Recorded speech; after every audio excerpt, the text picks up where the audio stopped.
যখন কন্যা সন্তান জন্মগ্রহণ করাই ছিল পাপ, এবং সেই জাহালাতের যুগে কন্যা হয়েছে, মেয়ে হয়েছে, শুনলে পরে স্বামীর মুখ কালো হয়ে যেত, মুখটা মলিন হয়ে যেত, এবং বাচ্চাটাকে ধরে আছাড় মেরে ফেলে দিত। জীবিত অবস্থায় কবরের মধ্যে পুঁতে রাখত, পাথর মেরে মাথাটা থেতলো করে দিত। আল্লাহ পাক কোরআনে কারিমে বলেছেন, বিআইয়ি যামবিন কুতিলাত, কোন অপরাধে এই কন্যা সন্তানটিকে হত্যা করলে, কি অপরাধটা? বনু তামিমের এক ব্যক্তি ইসলাম কবুল করার পর লোকটি কাঁদতেছিল। হাদিস শরীফে ঘটনাটি এসেছে। নবী করিম সাল্লাল্লাহু আলাইহি ওয়াসাল্লাম তাকে প্রশ্ন করলেন, তুমি কাঁদছো কেন? লোকটি বলছে, হে নবী, আমি তো মুসলমান হলাম, কিন্তু আমার গুনাহ কি মাফ হয়েছে? আল্লাহর নবী বলেন, তুমি যখন পড়েছো লা ইলাহা ইল্লাল্লাহু মুহাম্মাদুর রাসূলুল্লাহ, এই কালেমা পড়ার সঙ্গে সঙ্গে তোমার জীবনের সকল গুনাহ রাশি আল্লাহ রাব্বুল আলামিন মাফ করে দিয়েছেন। কিন্তু লোকটি কান্না থামছে না। নবীজি প্রশ্ন করলেন, গুনাহ তো মাফ হয়েছে, আমি তোমারে গ্যারান্টি দিলাম, এরপরও কাঁদো কেন? সে বলছে, হে রাসূল, আমি এমন গুনাহ করেছি যা সর্বক্ষণ আমাকে পীড়া দেয়। কি গুনাহ করেছো? সে বলল যে আমি, আমার স্ত্রী গর্ভবতী ছিল, গর্ভাবস্থায় তাকে রেখে আমি ব্যবসা করতে গিয়েছিলাম। ফিরে যখন এসেছি অনেকদিন পর স্ত্রী খবর দিল তার এক মরা সন্তান হয়েছে। আমি ভুলে গেলাম বিষয়। বেশ কয়েক বছর পর আমার ঘরে একটি ফুটফুটে সুন্দরী ছোট্ট একটি মেয়ে দৌড়দৌড়ি করতে দেখলাম। আমার খুব আগ্রহ হলো মেয়েটাকে দেখতে। আমি প্রশ্ন করলাম বউকে, এ মেয়েটি কার? বউ কাছে এসে বলল, এ মেয়েটি তোমারই। সেদিন আমি মিছে কথা বলেছিলাম, মেয়ে হয়েছে এটা যদি তুমি শুনতে পারো তো মেরে ফেলে দেবে, সেই ভয়তে আমি বলি নাই। আমি আমার দূর সম্পর্কীয় আত্মীয়র বাড়িতে তাকে প্রতিপালনের ব্যবস্থা করেছি, আর তারপরে একটু বড় হয়েছে পরে নিয়ে আসছি। এখন হয়তো তুমি তাকে দেখে আর মারতে পারবে না, সেই ভরসা করে এনেছি। হে রাসূল, আমি মেয়েটিকে আদর করলাম, স্নেহ করলাম, মমতা করলাম। কয়েকদিন যাওয়ার পর আমার মনের মধ্যে চিন্তা জাগলো, এই মেয়েটা তো শৈশব থেকে কৈশোরে পদার্পণ করবে, তারপরে যৌবন পাবে, এরপরে তাকে বিয়ে দিতে হবে। আমি সমাজপতি, আমার মেয়ে অন্যের বাড়িতে রান্না করে খাওয়াবে, অন্যের বাড়ির কাপড় চোপড় পরিষ্কার করবে, তাহলে তো আমার সম্মান বাঁচবে না, আমার ইজ্জত বাঁচবে না। আমি তখন সিদ্ধান্ত নিলাম, এই অপমানের চাইতে মেয়েটিকে মেরে ফেলা অনেক ভালো। আমি ওকে বললাম, মেয়েটিকে সাজিয়ে দাও, গুছিয়ে দাও, একটু বেড়ায় আসে। স্ত্রী সরল মনে মেয়েটাকে সাজিয়ে গুছিয়ে দিল। এই মেয়েটিকে নিয়ে আমি চললাম। কিছু দূর দৌড়ে যায় আমার সামনে, আবার পেছনে আমার কাছে আব্বা আব্বা বলে ছুটে আসে, আবার পেছনে পড়ে, আবার আব্বা আব্বা করে দৌড়ে এসে আমাকে জড়িয়ে ধরে। এভাবে যেতে যেতে এক নির্জন এলাকায় গিয়ে, এক পাহাড়ি এলাকায় গিয়ে আমার চাদরের ভেতর থেকে মাটি খোঁড়ার যন্ত্র বের করে মাটি খোঁড়া আরম্ভ করলাম। মেয়ে আমার কাছে বসে বলছে, বাবা তুমি এত কষ্ট করছো কেন? সে তো বুঝতে পারতেছে না যে আমি তার জন্য কবর খনন করতেছি। আমি মাটি খুঁড়তেছি, মাটি এসে আমার জামায় লাগে, দাড়িতে লাগে, আর আমার মেয়ে আমার পাশে বসে আমার দাড়ি থেকে, জামা থেকে ধুলাবালি সরায় দিচ্ছে আর বলছে, বাবা তুমি এত কষ্ট করছো কেন?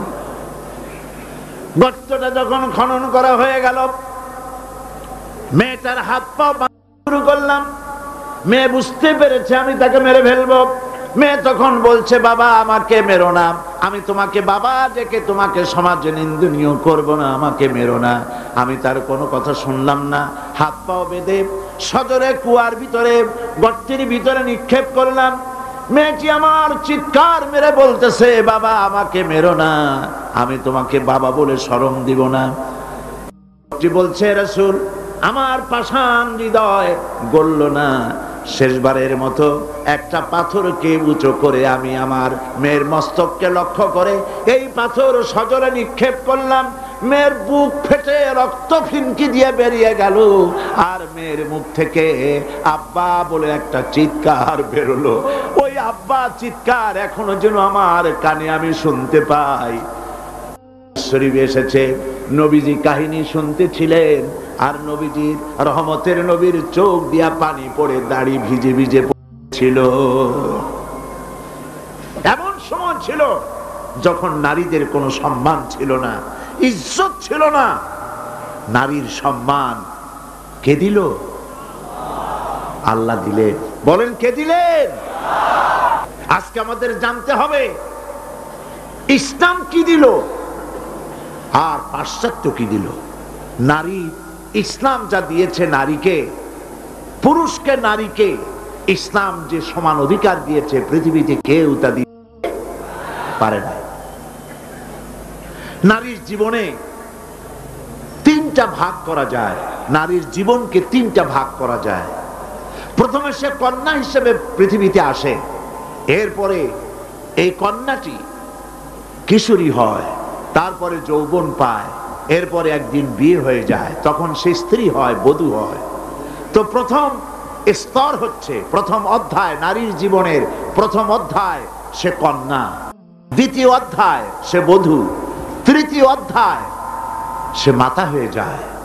ইসলাম এই তিন অধ্যায় নারীকে কি দিল, কি অধিকার দিল, এবং স্বামী আর স্ত্রীর মধ্যে কি সম্পর্ক গড়ে দিল ইসলাম, তা আমাদের জানা দরকার। দেখুন, নবী করিম সাল্লাল্লাহু আলাইহি ওয়াসাল্লাম একটা কন্যাকে কি মর্যাদা দিচ্ছে। হাদিস শরীফে এসেছে, কোন ঘরে একটি কন্যা সন্তান জন্মগ্রহণ করে, ওই ঘরের ভিতরে তখন এক রহমতের ফেরেশতা আসে, এসে বলে আসসালামু আলাইকুম ইয়া আহলাল বাইত। হে ঘরের মালিকেরা, হে ঘরের গৃহবাসীরা, তোমাদের উপরে আল্লাহর রহমত বর্ষিত হোক। ফেরেশতা চলে যায় কন্যাটির কাছে, ওই নবজাত কন্যার কাছে গিয়ে নূরের তৈরি পর দিয়ে এই কন্যার মাথা বুলায় আর বলতে থাকে, এই কন্যাটিকে যে যত্ন করবে, আদর করবে, আদর শিখাবে, সাহায্য করবে, আল্লাহর সাহায্য কিয়ামত পর্যন্ত তার সাথে অব্যাহত থাকবে। এই হাদিস ছেলের জন্য এরকম একটি হাদিস নাই, এরকম একটি হাদিস এসছে মেয়েদের জন্য। সুবহানাল্লাহ। নবীজি বলছেন, মান আলা জারিয়াতাইনি হাত্তা তাবলুগা জা ইয়াউমাল কিয়ামাতি আনা ওয়া হুয়া কাহাতাইনি ওয়া দাম্মা আসাবিহু। আখরাজাহু মুসলিম। মুসলিম শরীফের হাদিসের মধ্যে এসেছে, আল্লাহর নবী বলেন, যদি কারো দুটি কন্যা সন্তান হয় আর ওই কন্যা সন্তানটিকে বয়সপ্রাপ্ত হওয়া পর্যন্ত যদি তাকে প্রতিপালন করে এবং তাকে সহযোগিতা করে, কিয়ামতের দিন আমি মুহাম্মদ সাল্লাল্লাহু আলাইহি ওয়াসাল্লাম আর ওই দুই কন্যার পিতা পাশাপাশি অবস্থান করব জান্নাতে। এই কথা ছেলেদের ব্যাপারে বলা হয়নি, কাদের ব্যাপারে বলা হয়েছে? মেয়েদের ব্যাপারে। নবী করিম সাল্লাল্লাহু আলাইহি ওয়াসাল্লাম বলেছেন, ওয়ান জাবির বিন আব্দুল্লাহ রাদিয়াল্লাহু তাআলা আনহু قال قال رسول الله صلى الله عليه وسلم من كان له ثلاث بنات يربيهن ويكفيهن ويرحمهن فقد وجب له الجنة। নবীজি বলেন, তিন কন্যার পিতা যদি কেউ হয় আর ওই তিনটি কন্যাকে যদি কেউ স্নেহ করে, আদর করে, আদব শিখায়, দিন শিখায় আর এবং সৎপাত্রস্থ করতে পারে, নবীজি বলছেন ওই পিতার জন্য কিয়ামতের দিন আল্লাহ পাক জান্নাত ওয়াজিব করে দিবেন। জান্নাত তার জন্য ওয়াজিব হয়ে যাবে। সাল্লাল্লাহু আলাইহি ওয়াসাল্লাম বলেছেন, লা তাকরিহুল বানাত ফা ইন্নী আবুল বানাত। রাসূলুল্লাহ সাল্লাল্লাহু আলাইহি ওয়াসাল্লাম, কন্যাদের ঘৃণা করো না, কারণ আমি মুহাম্মদ সাল্লাল্লাহু আলাইহি ওয়াসাল্লাম কন্যাদের পিতা। সুবহানাল্লাহ। যারা কন্যা সন্তান হলে পরে মুখ কালো করেন, অনেক পুরুষ আছে যখন স্ত্রী গর্ভবতী হয় বন্ধুদের কাছে খবর দেয়, আল্লাহ এবার সন্তান দিবেন, দোয়া করো। তারপরে যখন খবর পাওয়া গেল ডেলিভারি করেছে একটা মেয়ে, মুখটা মলিন হয়ে যায়। বন্ধুরা জিজ্ঞেস করলো কই সন্তান হবে বললে, কতদিন চলে গেল কোনো খবর টবর যে দিলে না। কয়ে যে বলার মতো না। কি কয়ে যে মাইয়া হয়েছে, একটা মেয়ে হয়েছে, এটা বলার মতো না। মুখটা কালো হয়ে যায়, স্ত্রীর সঙ্গে কথা বলে না। বারবার মেয়ে হলে, এমনও খবর পাওয়া গেছে বারবার মেয়ে হয়েছে, স্ত্রীকে পর্যন্ত দিয়ে দিয়েছে। নাউজুবিল্লাহ। মেয়ে হওয়ার জন্য স্ত্রী কি দায়ী? কে দায়ী? স্বামী দায়ী। তো খামাকা কেন মুখ মলিন করেন? আল্লাহ রাব্বুল আলামিন বলেছেন কোরআনে কারীমের মধ্যে, আমি কাউকে ছেড়ে দেই, কাউকে মেয়ে দেই, কাউকে ছেলেও দেই মেয়েও দেই, কাউকে কিছুই দেই না। ইন্নাল্লাহা আলা কুল্লি শাইইন কাদির। সমস্ত জিনিসের উপরে ক্ষমতা কার? আল্লাহ পাকের। সন্তান হয় না, আল্লাহর কাছে চান, ছেলেও দিতে পারেন মেয়েও দিতে পারেন, তার ইচ্ছা। বারবার মেয়ে হয়েছে তো কি ক্ষতি হয়েছে? কি ক্ষতি হয়েছে? নবী করিম সাল্লাল্লাহু আলাইহি ওয়াসাল্লামের সন্তানদের মধ্যে মেয়েও ছিল, ছেলেরাও ছিলেন, কিন্তু ছেলেরা সব মারা গেলেন। বেঁচে থাকলেন কারা? বলেন কারা বেঁচে থাকলেন? একটি হাদিস আপনি খুঁজে বের করতে পারবেন না। নবী করিম সাল্লাল্লাহু আলাইহি ওয়াসাল্লাম কখনো আল্লাহ পাকের দরবারে হাত তুলে বলেছিলেন যে আল্লাহ, ছেলেগুলি তো সব তুমি নিয়ে গেলে, সেগুলির বাঁচায় রাখলে, তুমি দয়া করে আমাকে আরেকটি ছেলে দান করো। এরকম একটি হাদিস নাই। সুতরাং কন্যা হিসেবে নারীর জীবনের 3টি অধ্যায়ের একটি অধ্যায় হলো কন্যা। সেই কন্যার অধিকার প্রতিষ্ঠিত করেছে ইসলাম। সুবহানাল্লাহ। এবার কিছুদিন পর সে বউ হয়ে গেল, স্ত্রী হলো যৌবন পাওয়ার পর। এখন দেখেন কোরআন তাকে কি অধিকার দিচ্ছে। আল্লাহ রাব্বুল আলামিন বলেন, وَمِنْ آيَاتِهِ أَنْ خَلَقَ لَكُم مِّنْ أَنفُسِكُمْ أَزْوَاجًا لِتَسْكُنُوا إِلَيْهَا وَجَعَلَ بَيْنَكُم مَّوَدَّةً وَرَحْمَةً। আল্লাহ পাকের অসংখ্য নিদর্শনের ভিতরে এটি একটি নিদর্শন যে তোমাদের থেকে আল্লাহ পাক তোমাদের জোড়া সৃষ্টি করেছেন এবং ভালোবাসা আর সহৃদয়তার সৃষ্টি করেছেন। ভালোবাসা কে সৃষ্টি করলেন? মেয়ে ঢাকা, বিয়ে করেছে চট্টগ্রামের ছেলে। দুজনের চাল চলন ভিন্ন, ভাষাও। ঢাকায় ঢাকার মেয়ে বলে কোথায় যাবেন, চট্টগ্রামের ছেলে বলে ঘরে যাবে। দেখছেন অবস্থা? ঢাকার মেয়ে বলছে পাশে বসেন, আর চট্টগ্রাম বলছে এমনি বইবন। ভাষায় বেশ কম না? ভাষায় বেশ কম, চালচলনে বেশ কম, খাওয়ায় বেশ কম, রুচিতে বেশ কম। মারামারি হওয়ার কথা ছিল প্রত্যেক দিন। আল্লাহ পাক বলেন, আমি ভালোবাসার সৃষ্টি করেছি দুজনের মধ্যে। সুবহানাল্লাহ। আমি ভালোবাসার সৃষ্টি করেছি, পরস্পর পরস্পরের জন্য আকর্ষণ সৃষ্টি করেছে, আর সহৃদয়তা করুণার সৃষ্টি করেছি। যখন বার্ধক্যে পৌঁছে যায় স্বামী আর স্ত্রী, তখন উভয়ের মধ্যে করুণার সৃষ্টি করে দেই। সুবহানাল্লাহ বলবেন না? তো তোমার থেকে তোমার জোড়া সৃষ্টি করা হয়েছে, এখন এই স্ত্রীর প্রতি সদ্ব্যবহার করো। ওয়ালাহুন্না মিসলুল্লাযী আলাইহিন্না বিল মা'রুফ। আল্লাহ পাক বলেন, সদ্ব্যবহার পাওয়ার ওই পরিমাণ অধিকার নারীদের উপরে তোমার আছে যতখানি অধিকার নারীদের উপর পুরুষের আছে। সৎ ব্যবহার শুধু তার কাছেই আশা করো না, সেও তোমার কাছে যে সৎ ব্যবহার আশা করে সেটাও তুমি তাকে দিতে শেখো। হুন্না লিবাসুন লাকুম ওয়া আনতুম লিবাসুন লাহুন্না। ইসলাম কোথায় নিয়ে গেছে, সম্পর্ক কত বাড়িয়ে দিল। হুন্না লিবাসুন লাকুম ওয়া আনতুম লিবাসুন লাহুন্না। তোমরা স্ত্রী তোমার ভূষণ স্বরূপ আর তুমি তোমার স্ত্রীর ভূষণ স্বরূপ। ভূষণ মানে কি? পোশাক। পোশাকের কথা কেন বলা হলো?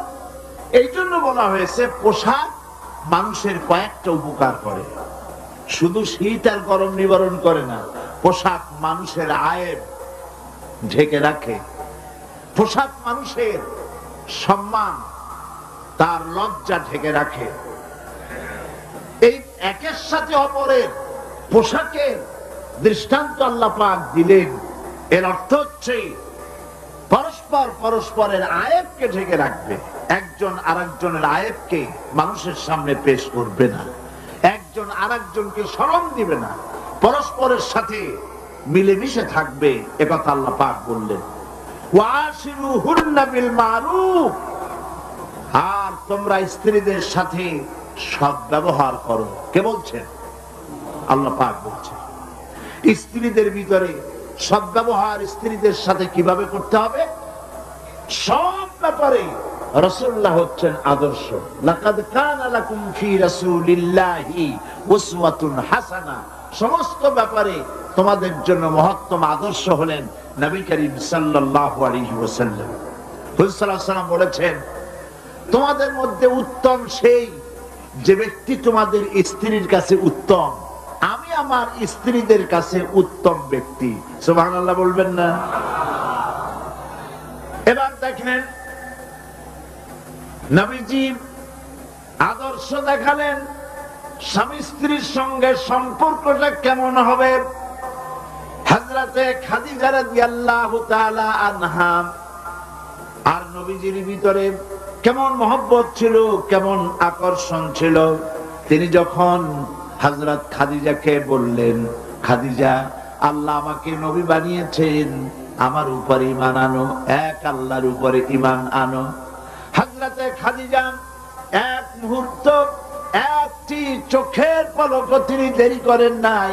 যখনই নবীজি তাকে ঈমান আনতে বলেছেন, হযরত খাদিজা পড়েছেন লা ইলাহা ইল্লাল্লাহু মুহাম্মাদুর রাসূলুল্লাহ। নবী করিম সাল্লাল্লাহু আলাইহি ওয়াসাল্লাম বলেছেন, আকাশের নিচে জমিনের উপরে খাদিজার মতো উত্তম মহিলা পৃথিবীতে আর নাই। কি সম্মান আল্লাহ পাক তাকে দিয়েছেন। আল্লাহ পাক নিজে হযরতে খাদিজাকে সালাম জানিয়েছেন। সুবহানাল্লাহ বলবেন? হেরা পাহাড়ে হযরতে জিবরাইল আলাইহিস সালাম নবীজির সঙ্গে কথা বলছেন, ওহী নিয়ে এসেছেন। কিছুক্ষণ পরে হযরতে জিবরাইল বলেন, ইয়া রাসূলুল্লাহ, আমি দেখতে পাচ্ছি খাদিজা আপনার জন্য খানা নিয়ে আসতেছেন। খাদিজা যখন আপনার কাছে পৌঁছে যাবে, আপনি খাদিজাকে বলবেন, আল্লাহ রাব্বুল আলামিন আজ আমি আসার সময় আমার মাধ্যমে খাদিজাকে সালাম জানিয়েছেন। হযরতে খাদিজা যখন নবীজির কাছে পৌঁছে গেছেন, আল্লাহর নবী বলেন, খাদিজা, তোমার জন্য আজকে একটি সুসংবাদ আছে। তিনি বললেন, আমার জন্য কি খবর, কি সুসংবাদ? হযরতে রাসূল বলছেন, খাদিজা শোনো, এই মাত্র জিবরাইল আমার কাছে চলে গেলেন, আর জিবরাইল বলে গেলেন, আল্লাহ রাব্বুল আলামিন তোমাকে সালাম জানিয়েছেন। হযরত খাদিজা দুঃখে কেঁদে উঠলেন। তিনি বললেন, ইয়া রাসূলুল্লাহ, আমার মানব জন্ম সার্থক হয়ে গেছে। আল্লাহ আমারে সালাম জানাইছেন, এর চাইতে সৌভাগ্য আমার জীবনে আর কিছুই নাই। তবে নবীজি, আল্লাহর সালামের জবাব কেমনে দিতে হয় আমি জানি না, আপনি দয়া করে আমার পক্ষ থেকে আল্লাহর সালাম যেমনে দিলে আল্লাহ খুশি হয় তেমনি আপনি দিয়ে দিবেন। কি মহব্বত স্বামী আর স্ত্রীর ভিতরে ছিল। হযরতে খাদিজা, হযরতে রাসূল করিম সাল্লাল্লাহু আলাইহি ওয়াসাল্লাম, নবী করিম সাল্লাল্লাহু আলাইহি ওয়াসাল্লামের ঘরে হযরত খাদিজা যতদিন ছিলেন আরেকটি বিবাহ তিনি করেননি। হযরত আয়েশা বলছেন, নবীজি আমার কাছে ঘুমানো ছিলেন, গভীর রাত্রে আমার ঘুম ভেঙে গেল। আমি চিন্তা করলাম নবীজি কোথায় গেলেন, মনে করলাম অন্য কোন স্ত্রীর ঘরে গেছে নাকি। আমি খুঁজতে লাগলাম, কোন ঘরে পাওয়া গেল না। খুঁজতে খুঁজতে অবশেষে আমি নবীজিকে পেলাম রিয়াদুল জান্নাতের ভেতরে, মসজিদে নববীর জান্নাতের টুকরার ভেতরে বসে নবীজি মোনাজাত করতেছেন। আমিও পিছনে আল্লাহর দরবারে হাত তুললাম। নবীজি বলতেছিলেন, রব্বুল আলামিন কঠিন ওই হাসরের ময়দানে মা তার সন্তান ভুলে যাবে, তার সন্তান ভুলে যাবে, স্বামী তার স্ত্রীকে হারায় ফেলবে, স্ত্রী তার স্বামীকে চিনবে না। ওই কঠিন হাসরের ময়দানে তাআলা আমি যেন আমার খাদিজারে হারায় না যাই। মোনাজাত শেষ হওয়ার পর হযরত আয়েশা বলেন, ইয়া রাসূলুল্লাহ, খাদিজা এই বুড়ির কথা এখনো কেন আপনার মনে পড়ে? খাদিজার পরে কুমারী মেয়েও তো আপনি বিয়ে করেছেন, খাদিজার কথা কেন বুড়ির কথা ভুলতে পারেন না? নবীজি বলেন, আয়েশা রে, খাদিজার সম্পর্কে এরকম কথা আর তুমি বলবে না। তোমরা জানো না, তোমরা সবাই আমার সুদিনের স্ত্রী, আর খাদিজা আমার এমন সময়ের স্ত্রী যখন এই মক্কা নগরীতে মুহাম্মদ সাল্লাল্লাহু আলাইহি ওয়াসাল্লামের পাও রাখার জায়গা ছিল না। হযরত আয়েশা বললেন, ইয়া রাসূলুল্লাহ, আমি ক্ষমা চাই, আমাকে মাফ করে দিন। আমি খাদিজার সম্পর্কে এমন কথা আর উচ্চারণ করব না, তবে খাদিজার সম্পর্কে আমার কিছু কথা শোনান। হযরতে নবীজি বলেন, আয়েশা রে, শোনো, আমার সঙ্গে বিবাহের পর খাদিজার ধন সম্পত্তি যা ছিল আল্লাহর রাস্তায় সব উজাড় করে দিয়েছে। কতদিন না কেউ থেকেছে, একদিনের জন্য বলে নাই আপনার সাথে বিয়ে হয়েছে বলে আজ আমি না খাইয়া আসি।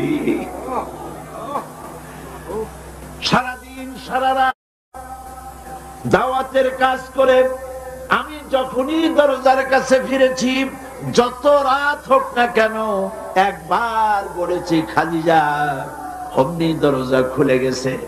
আমি প্রশ্ন করেছি, খাদিজা, যত রাত্রে আসলাম একদিনও দুইটা দাগ দেওয়া লাগলো না, তুমি কি ঘুমাও না?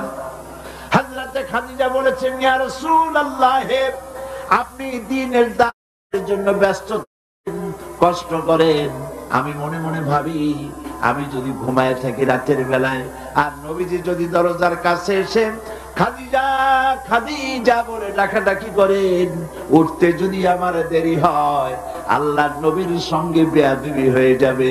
এইটা মনে করে বিছানায় না ঘুমায় যতক্ষণ আপনি না ফেরেন, এই দরজাটার সাথে পিঠ লাগাইয়া দাঁড়াইয়া দাঁড়াইয়া ঘুমায়। হযরত আয়েশা বলেছেন, আমাদের ঘরে রান্না বান্না তেমন হতো না, আমাদের ঘরে তেমন গোশত খাওয়ার সুযোগ আমাদের কিসমতে তেমন হতো না। যদি কোনদিন আমাদের ঘরে দুম্বা বা ছাগল জবাহ হতো, গোশতগুলি নবীজি কেটে ভাগ করে সমস্ত স্ত্রীদের ঘরে দিয়ে দিতেন। এরপরে কয়েকটা গোশতের টুকরা একটা টোপলায় নিয়ে হযরত খাদিজা মদিনার অলিতে গলিতে ঘুরে বেড়াতেন। খাদিজার কোন বান্ধবী পাওয়া যায় কিনা? সুবহানাল্লাহ। নবী করিম সাল্লাল্লাহু আলাইহি ওয়াসাল্লাম তার স্ত্রীদেরকে ভাবে ভালোবাসতেন, আর স্ত্রীরাও নবীর জন্য এভাবে ভালোবাসতেন, ভালোবাসা দিতেন। স্ত্রীর অধিকার ইসলাম দিয়েছে, আর কেউ দিতে পারে নাই। আর এই স্ত্রীদের মধ্যে সব থেকে উত্তম স্ত্রী কে? নবীজি বলেছেন, আদ-দুনিয়া কুল্লুহা মাতাউন ওয়া খায়রুল মাতাইদ দুনিয়া ইমরাতুস সালিহা। দুনিয়ার সব কিছু সম্পদ, এর মধ্যে উত্তম নিয়ামত হচ্ছে পতিপরায়ণা। সুবহানাল্লাহ। হুজুর বলেছেন, তিনটি জিনিস আমি পছন্দ করি, তিনটি জিনিস আমার প্রিয়। একটি হলো নামাজ, একটি হলো সুগন্ধ, আর একটি হলো স্ত্রী। সুবহানাল্লাহ। এই স্ত্রীকে সমান অধিকার দিয়েছে নবীজি। আল্লাহর ইসলাম সমান অধিকার দিয়েছে। নারীর অর্থনৈতিক অধিকার প্রতিষ্ঠিত করেছে ইসলাম, তাকে অর্থনৈতিক অধিকার দিয়েছে, মহারানার ব্যবস্থা করেছে। কোরআন বলছে, ফাতুহুন্না উজুরাহুন্না ফারিদা, ফরজ রূপী দায়িত্ব হিসাবে স্ত্রীর মহারানার টাকা আদায় করে দাও। বহু মুসলমান আছে মহারানার টাকা আদায় করে না, বরং আজকাল তো নতুন সিস্টেম চালু হয়েছে মানুষকে শোনাবার জন্য। বিবাহের মজলিসে বলা হয়, অমুকের মেয়ে অমুকের ছেলে বিয়ের মহারানা কত? 5,55,555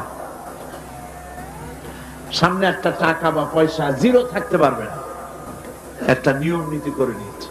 এই টাকাগুলি মহারানার টাকা সঠিকভাবে আদায় করা হয় না অনেক ক্ষেত্রে, একথা ঠিক কিনা? বরং উল্টো করে মহারানা আদায় করা হয় মেয়ে পক্ষের কাছ থেকে, কন্যা পক্ষের কাছ থেকে। এটাকে কি বলা হয়? এটাকে কি বলা হয়? এটা হলো যৌতুক নামের কৌতুক। মেয়ে পক্ষের কাছ থেকে টাকা আদায় করা। মেয়ে পক্ষ যদি ইচ্ছে করে বর পক্ষকে যদি টাকা দেয়, পয়সা দেয়, গাড়ি দেয়, বাড়ি দেয়, কোন আপত্তি নেই, দিতে পারে।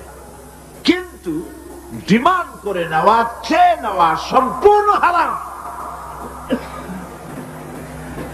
কন্যার পিতার মাতা 12 বছর, 18 বছর, 20 বছর, 25 বছর লালন পালন করে কলিজার টুকরা সন্তানটাই তো দিয়ে দিল। এর চাইতে টেলিভিশন, গাড়ি বাড়ি বেশি হয় কি করে? এই যৌতুক বাংলাদেশের সর্বত্র আছে, অবশ্য চট্টগ্রামে নাই। আছে। ছেলে যদি এমএ পাস করে, ইঞ্জিনিয়ারিং পড়ে, লয়ার হয়েছে, পিতার এই ধারণাই হয় সন্তানকে পড়াতে লেখাতে যত টাকা খরচ হয়েছে কন্যা পক্ষকে কাছের থেকে আদায় করে নেব। এবং সেই জন্য বিয়ের সময় দাবি করা হয়, 50 লক্ষ টাকা দিতে হবে, গুলশানে 3টা বাড়ি দিতে হবে, মঙ্গল গ্রহে অফিস বানায় দিতে হবে।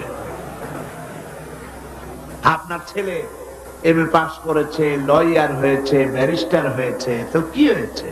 আপনি কেন নির্যাতন করবেন কন্যা পক্ষকে? জায়েজ নাই, হারাম। শুকরের মাংস যেমন হারাম, কন্যার কাছ থেকে জবরদস্তি করে চেয়ে ডিমান্ড করে যৌতুক আদায় করা ওরকমই হারাম। এই কাজটি কি আপনারা করবেন? এই কাজটি কি করবেন?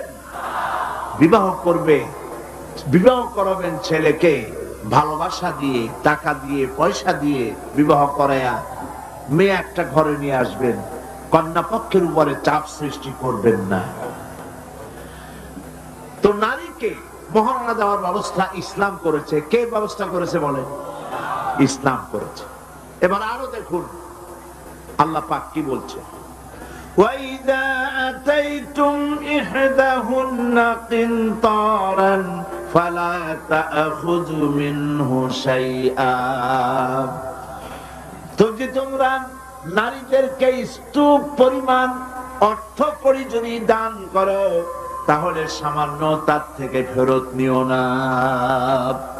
চান কাছে, নারীদের কাছে কিছু পুঁজি থাকুক, টাকা পয়সা থাকুক, আল্লাহ এটা চান। যদি তুমি কিছু দাও, তা যদি স্তূপ আকারেও হয়, তবুও সেগুলিকে ফেরত দিও না, ফেরত দিও না। বহু মুসলমান আছে আমাদের সমাজে, হজ করে, নামাজও পড়ে, কপালে দাগও পড়ে গেছে, তার ব্যবসা আছে, ধানি জমিনও আছে, বিবাহের সময় মেয়েকে টাকা কড়ি দিয়ে, ব্যবসা টাকা কড়ি যৌতুক টৌতুক দিয়ে বিদায় করে দেয়, সম্পত্তির ভাগ দেয় না, ব্যবসারও ভাগ দেয় না। আছে না এমন? আছে কিনা? আপনি কন্যাকে ঠকালেন, এজন্য আল্লাহর কাছে আপনাকে দায়ী হতে হবে। মেয়েদেরকে অর্থনৈতিক অধিকার আল্লাহ এভাবে প্রতিষ্ঠিত করেছেন, সে মহিলাদেরকে অর্থনৈতিক দিক থেকে তাদেরকে নির্যাতন করা যাবে না। এবার মেয়েদেরকে শিক্ষার অধিকার দেওয়া হয়েছে, কোনটা দেওয়া হয়নি? তারা বলছে, ইসলামের দুশমনেরা বলে নারীদেরকে ইসলাম ঠকাইছে। কোথা থেকে ঠকানো? কন্যা হিসেবে মর্যাদা দিল, বধূ হিসেবে মর্যাদা দিল, তারপরে অর্থনৈতিক সুযোগ করে দিল, এবার শিক্ষার অধিকারও প্রতিষ্ঠিত করলো। হযরতে আয়েশা রাদিয়াল্লাহু তাআলা আনহা, তিনি শিক্ষার্থী ছিলেন, হাজার হাজার সাহাবীর উস্তাদ ছিলেন। সুবহানাল্লাহ বলেন। হাদিসের উস্তাদ ছিলেন, তাফসীরের উস্তাদ ছিলেন, ফিকহের উস্তাদ ছিলেন। শিক্ষার অধিকার ইসলাম দিয়েছে নারীকে। নারীরা লেখাপড়া করতে পারবে, কোনো অসুবিধা নাই। এভাবে অধিকার শুধু অর্থনৈতিক নয়, লেখাপড়ার অধিকার দিল, তালাকের একটি অধিকার, এটি একটি গুরুত্বপূর্ণ বিষয়। তালাকের অধিকারটিও শুধুমাত্র পুরুষের না, এই তালাকের অধিকার নারীদেরকেও দেওয়া হয়েছে। কথা বুঝতে পেরেছেন? তালাকের অধিকার, বিবাহ বিচ্ছেদের অধিকার শুধু পুরুষের নয়, নারীকেও দেওয়া হয়েছে। পুরুষ যদি অকর্মণ্য হয়, যদি সে উন্মাদ হয়, জালিম হয়, নপুংসক হয়, তাহলে এই স্ত্রী কোর্টে তা প্রমাণ করে তার স্বামীকে পরিত্যাগ করে ইচ্ছে মতো স্বামী গ্রহণ করতে পারবে, ইসলাম সুযোগ দেয়। তালাক, কথায় কথায় তালাক দেওয়ার একটা রেওয়াজ আমাদের দেশে আছে। বাংলাদেশে যদি আল্লাহ কোনদিন দয়া করে ইসলামী রাষ্ট্র প্রতিষ্ঠিত করে দেন, তাহলে কথায় কথায় তালাক দেওয়ার এই প্রথাকে বন্ধ করে দেওয়া হবে। তরকারিতে লবণ কম হয়েছে, শুটকি মাছে ঝাল হইল কেন, এই সব কথা বলে তালাক দেওয়া যাবে না।